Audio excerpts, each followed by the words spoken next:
Just ahead on American Black Journal, the director of MDOT is here to talk about state roads, travel, and jobs. And we're continuing our conversation about workforce development with a closer look at some of the high-demand occupations for the future. Stay right there. American Black Journal starts now. MASCO Corporation is proud to manufacture innovative and environmentally friendly products for the home. Delta faucets, craft-made in Merilite cabinets, and Behr brand paints have all been designed with you in mind. MASCO and its family of companies, serving Michigan communities since 1929. Support also provided by the W.K. Kellogg Foundation, a partner with communities where children come first. The Cynthia and Etzel Ford Fund for Journalism at Detroit Public TV. The DTE Foundation proudly supports 50 years of American Black Journal in covering African American history, culture, and politics. The DTE Foundation and American Black Journal, partners in presenting African American perspectives about our communities and in our world. Also brought to you by Ally, NISSAN Foundation, and viewers like you. Thank you.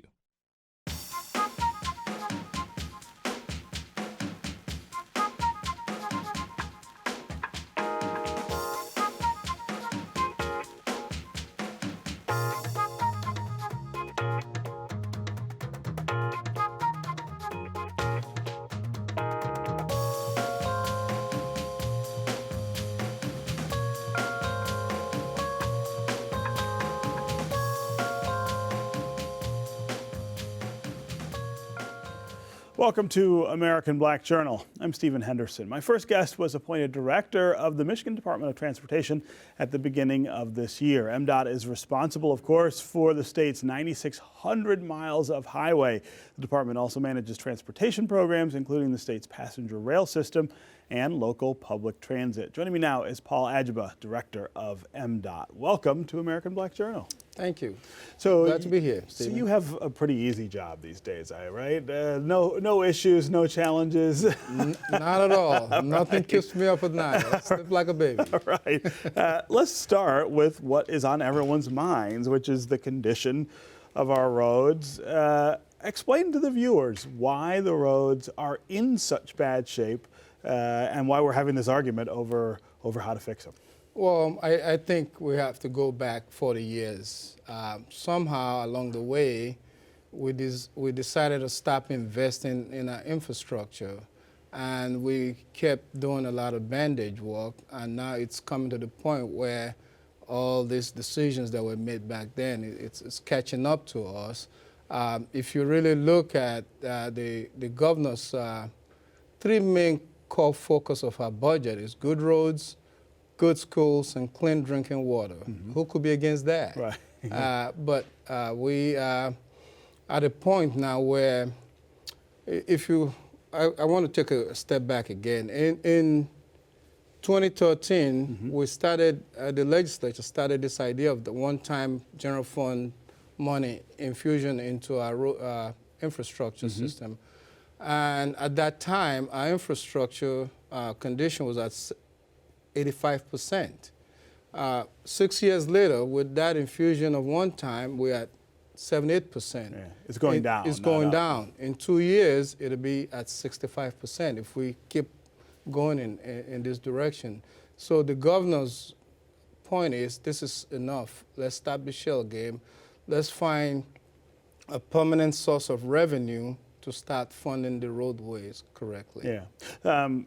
When I talk to people about roads and the money for roads, I hear two things. One is that people feel like they're already paying enough mm-hmm. In taxes and fees mm-hmm. and other things. The other thing I hear is that they are worried that giving more money mm-hmm. to government somehow won't fix the problem, because mm-hmm. somehow that money will either get wasted or it'll get spent on other things. It won't do what it's supposed to do. How do you answer those concerns? Well, to me, it's simple math. Right now, Michigan is ranked last in our condition. We are 46 out of 50 states in spending per capita. When you have those kind of disparities in how you invest in your infrastructure, the result is what you see out there. Again, we have been doing a whole lot with less for a long time. We're doing a lot of bandage projects.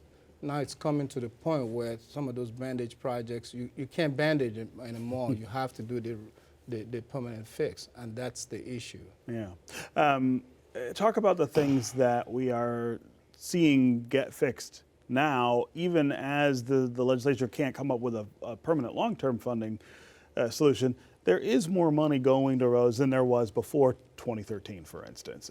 Talk about the things that we're seeing that are actually making things better. Well, I'll give you a good example. I-75 in Oakland County. This is a project that freeway was built in the 60s. It's almost 60-something years old pavement. Yeah. We've patched and bandaged projects for a long time where it got to a point where you just can't do that anymore. You have to do the permanent fix. So we're investing quite a bit of money in that corridor. There are a lot of other examples of that kind of projects that needed to be done, but without the resources, it makes it very difficult to do that. Yeah. So what we end up doing is doing bandage projects, more bandage projects than really reconstructing projects. The I-696 project last year is another example of big projects that are out there that needed to be done. Yeah. What about public transit? Your department is also involved in public transit. That's another frustration people have here in the state of Michigan. Not just can we grow our network so that maybe we look like other metro areas in other states, but also the infrastructure we have, the buses that we have. Talk about where we are with maintaining what we have and getting better. Well, MDOT is a pass-through organization when it comes to Yes. public transit. Federal money moves Through MDOT, and we pass it on to the local transit agencies. But one of the things I long for is a day where we can have good public transit all over the state, not just Southeast Michigan, all over the state. I was at a conference maybe about 5 years ago in Boston. When I got off the plane, I took a bus from the airport to downtown Boston for free. I wanted to pay. The guy said, "No, it's free. You don't Just you don't get have on." to pay." Exactly. So I had a meeting with Metro Airport folks about a month or so ago. They're longing for that, and I think collectively as a region, this is something that we all need to rally around. Yeah. It's been really hard to get that going, and I don't think anyone understands why. It seems like a simple fix. But we can't seem to get it going. What I think is pocket of communities that say, well, this doesn't benefit me. Why should I have to pay for it? Why should I have to be a part of it? Yeah. But again, to me, rising tide lifts all boats. I think getting everybody to buy into the need for a good transit system, and it's a good thing for the whole state. Yeah. You're, of course, the director of the department all over the state. I wonder if you hear different things depending on where you are about what people are concerned about or how concerned they are. Are people in rural areas more agitated about the roads than people in metro areas like Detroit, or is there an east-west phenomenon going on? Well, I think, to me, it's a universal problem. Yeah. The road issue is universal across the state. I love going up north Michigan in the summertime. I was in Marquette, Escanaba, and Iron Mountain, that whole area this past summer. They do have bad roads up there, too. Yeah. So, again, I think us as a state agency, we try to focus our resources everywhere in the state. But when you have very limited resources, you have to kind of focus it on more impactful areas. Yeah. In the governor's proposal, she did say, let's focus this money on the highly traveled economic impact corridors. We will do that, but we're also going to be addressing the other corridors as well in the other areas of the state. Yeah. Back to the governor's proposal, which now seems like it won't happen, this 45-cent addition to the gas tax. I wonder what you make of whether that would have generated enough money to do the things that you know need to be done, but also whether it would have sustained funding. You think of the number of cars that are using less gas. You think of cars that don't use gas at all. I just bought a car for my son that is a hybrid. It gets 48 miles per gallon. Was that the right way to take care of the things that you need done? Well, first let me say, the optimistic side of me says it will happen. Yeah. You still think that's a possibility? Yes, that's the optimistic side of me. I really believe so, because again, there is a need for it. Yeah. But I think part of what the governor has said is that this is just an immediate need. She's going to appoint a panel. In 5 years, we'll do a check, because her funding proposals for 10 years to get us back to the 90% goal. In 5 years, the panel will make a recommendation, because you're right. We have electric vehicles, hybrid, and fuel-efficient vehicles all out there now, which is going to suck money away from the gas tax. Sure. So how do we address and adjust moving forward so that that 10-year goal is still achievable? And that's been part of her proposal all along. The 45 cents gas tax proposal is to raise $2.5 billion. Right. The governor's always said, if anybody else has a better idea on how to raise $2.5 billion, then let's do it. Yeah. But the idea of waste, fraud, and abuse, we're going to get $2.5 billion out of that, I think it's proven to not be the case. Yeah. Okay. Well, it was really great to have you here, and good luck with all of the complicated work that lies ahead for you. Thank you, Stephen. Thanks for having me. Yeah. Okay. All right, coming up, information that could help you decide on a new career path. But first, here's a 1995 Detroit Black Journal interview with author Dr. Claude Anderson about the role of education in making Black America powerful. If part of the problem is blacks not being able to have political power and certainly not being able to have economic power, then a part of that equation has something to do with what's happening to us educationally in this country. Where are we missing it, and where do blacks have to go to get it? We're missing it educationally because we've never sat down and discussed the historical relationship between us and the educational system in this country.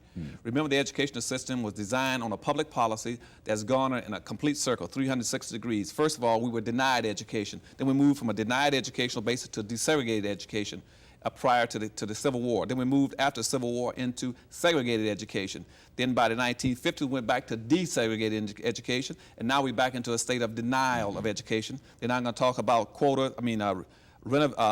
dismantling the school system, going to voucher systems, or going to some kind of private school system. What that means, Daryl, is that black folk fail to understand that that schools are not change agents. They're only doing what the environment wants it to do. Schools in this country, starting in the 1860s, were designed to create a manual labor force for white society, period. Black folk became obsolete in the mid-1960s. They no longer need us as a labor class. So therefore, the schools are dysfunctional because they no longer need black folk.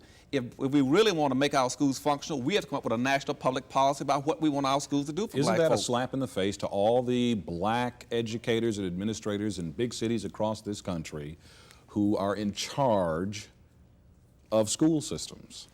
No, it's not, because because nobody's ever sat down with them and say where it is that black folk want to go. Suppose right now we want to, let's say if we had a national public policy on black folk, just as whites have always had a national public policy on us. They've had a policy on us, but we never had one for ourselves about what it is that we want to do as black folk. Suppose right now we want to go to the moon.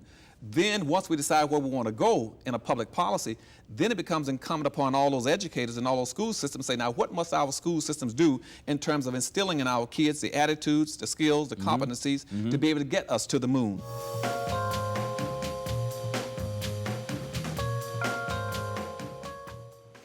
Last month, American Black Journal and One Detroit went on the road for a special show on workforce development. Today, we are continuing that conversation with a closer look at the jobs that are in high demand. According to data from the state of Michigan, there will be thousands of openings over the next 7 years in occupations such as food prep, servers and supervisors, STEM careers, those are jobs that focus on science, technology, engineering, and math, and construction workers. My next guests have a vested interest in these career fields. Chef Maxell Hardy is owner of Coop Detroit.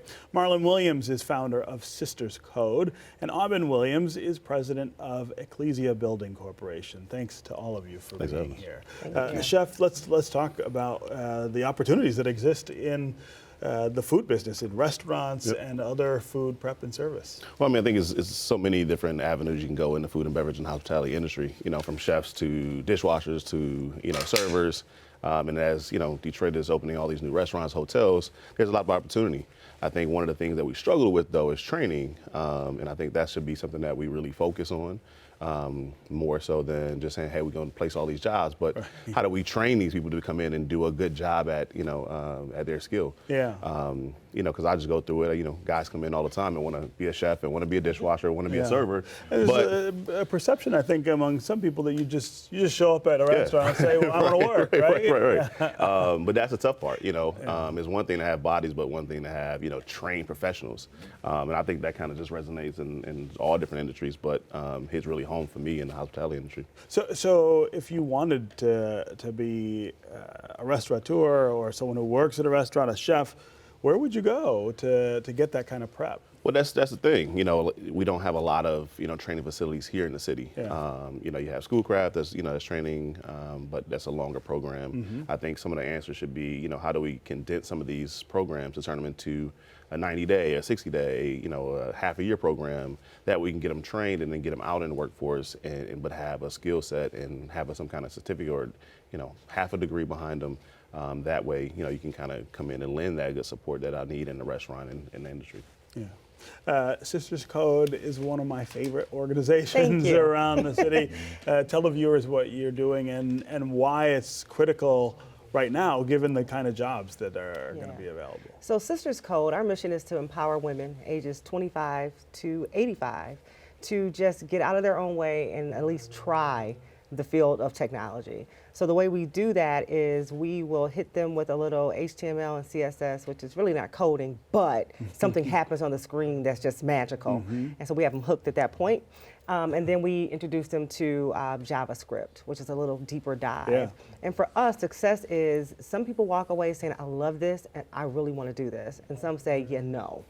And both are successful, you know, success for us. But in this day and age, I mean, tech jobs are hot. You know, the story of Sisters Code, I started coding 25 years ago at the age of 25. So it was post-college, didn't know what coding was, but it changed the trajectory of my life. And so I am a living witness that having the skills to enter into this field it's a game changer. How did you get into coding? Well, before I graduated from Wayne State University. I was an aspiring mortician. Working at a couple funeral homes in the city of Detroit, and someone told me about a program at CompuWare Corporation where you can learn to program in 7 languages in 13 weeks. Wow. And I said, well, okay. I have no idea what this is, but they offered benefits and a salary that was more than involving people. So I decided to do it. And I will tell you, Stephen, it just changed everything about everything I do. I wouldn't be here today had I not taken that chance to do it. Yeah, and it must just warm your heart to see other girls in particular get that same spark out of it. Yes, right? you know, we have something called Little Sisters Code now, which I didn't want to do because I said I'm allergic to mission creep. And we were 25-year-old women, but these young girls need this as well. We have women who are 60 years old who are coming in and changing the course of their lives. Wow. Because they decided to do something different. So it's possible. So when I was a kid, I wanted to be in the construction industry. That was what I wanted to do. Oh, yeah, right. I might have missed my calling because it turns out now there's all kinds of opportunity there, right? Tons of opportunity. It is so much building that's going on, not just in the city, but just really around the country, Stephen, but especially in southeastern Michigan. So the whole idea of just getting folks ready to come into that is so important. I mean, what's been happening as of late, we have so many shows about the trades in particular, the plumbing, mechanical, and all those things. But there's such a big need for project management skills, estimating skills as well, because those are what we really call the communication skills to make the things happen that construction companies really need. Yeah.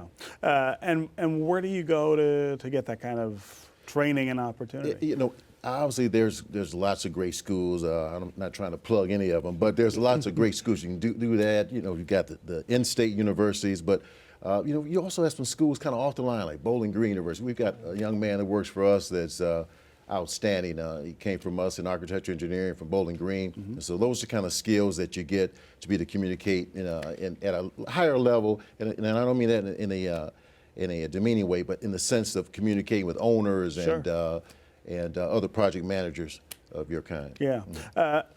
I wonder if you can talk a little about participation in construction, which is an issue not just at the skilled trades level, but at the level you're talking about, project management and ownership. We still have a real gap. There's a huge void, Stephen, and what's incumbent upon us, especially African American business people in this industry, is that's why we really have to take the time to develop this young talent, because they're all we have. And the larger firms that you go to, they're not, let's be real about it, they're not necessarily going to come work for you. Right. So you have to develop your own. So it's really a case of beating the bushes, finding these young people and nurturing them. Yeah. I wonder if you could each quickly talk about one or two things that would make it easier or better in your industry for young people to get in and get work. I mean, I guess the thing for us is kind of, opening the doors of where do we find this training at? Where do you get funding at for this, right? Because, sometimes if I'm in the industry of construction and I might want to be a chef or want to be in, how do I get over into this industry, and how do I do it while I still got to work? I got kids, I need transportation. So how do we, as a city and as a people, put all that together? How can I get to school? How can I, pay for it? So I think, part of what we need to do is kind of just really bring, that financial piece together, because we just don't know how to pay for some of that sometimes. So a little more access to, funding and so forth. And I feel like we need people to think of the food industry when they think of workforce development. I'm not sure people make that connection. Yeah, I mean, because you got to think right now, hospitality is probably one of the major industries in the city right now. Right. So that should be, up top with building restaurants and STEM, and all that kind of goes hand in hand. Yeah. So. Yeah. What about coding and technology?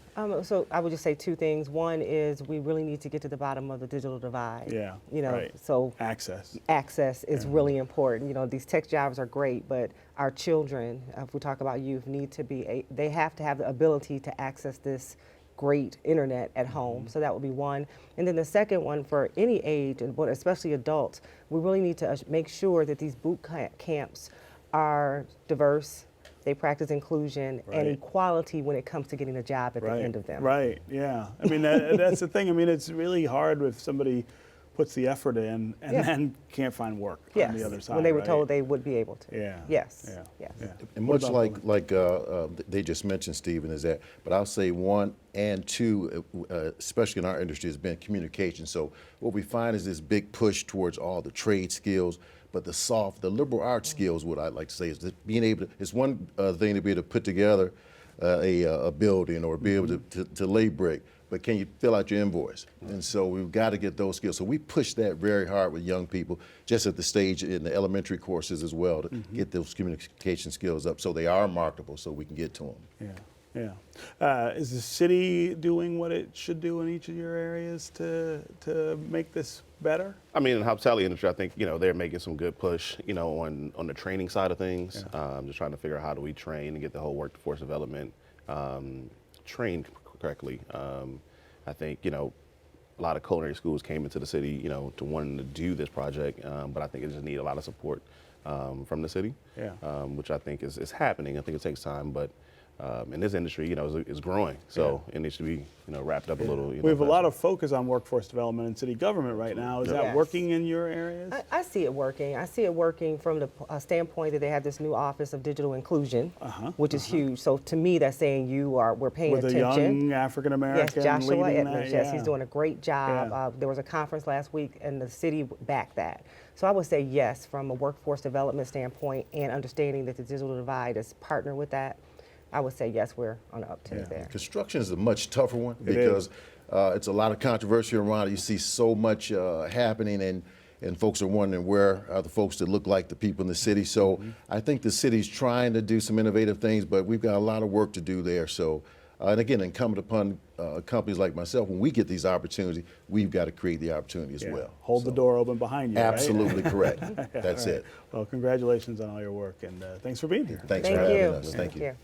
Finally, we here at American Black Journal send our condolences to the family and friends of U.S. Representative Elijah Cummings, who passed away at the age of 68. We thank him for his many years of service to this country. I want to thank him for his service to Baltimore, Maryland, a place I lived a long time and actually got to know Representative Cummings when he was a member of the state legislature there. That's our program for today. Go to AmericanBlackJournal.org for more information on our guests, and you can always connect with us on Facebook and on Twitter. We'll see you next time.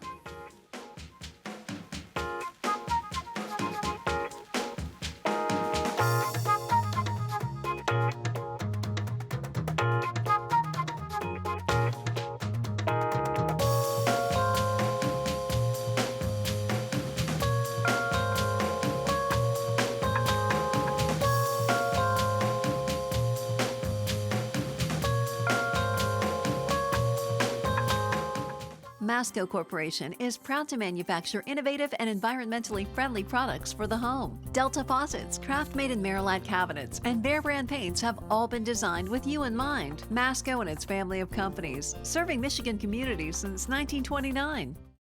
Support also provided by the W.K. Kellogg Foundation, a partner with communities where children come first. The Cynthia and Etzel Ford Fund for Journalism at Detroit Public TV.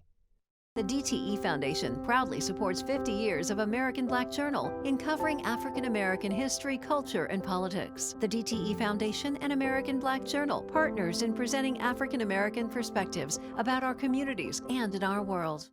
Also brought to you by Ally, NISSAN Foundation, and viewers like you. Thank you.